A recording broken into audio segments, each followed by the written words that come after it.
جو آدمی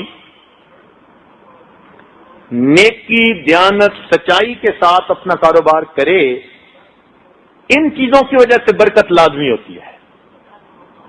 دلیل اس کی کہ خدیجہ الکبریٰ رضی اللہ تعالی عنہا نے نبی علیہ الصلوۃ والسلام کو سامان تجارت دے کر بھیجا تو نبی علیہ الصلوۃ والسلام نے اس کو جا کر بیچا۔ صداقت، امانت، دیانت، فراست، ان چیزوں کو استعمال کیا۔ نتیجہ کیا نکلا کہ اس مال کا منافع عام معمول سے دگنا منافع ہوا، جس پر خدیجہ کبریٰ حیران ہوئی کہ بھئی اتنا زیادہ منافع روٹین میں ہوتا ہی نہیں تھا۔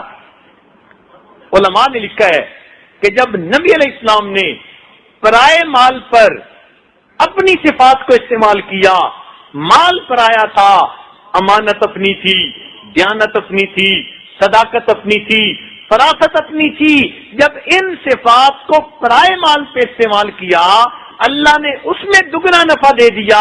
اے بندے، تو ان صفات کو اپنے مال پہ استعمال کرے گا، اللہ تجھے کتنا نفع عطا فرما دے۔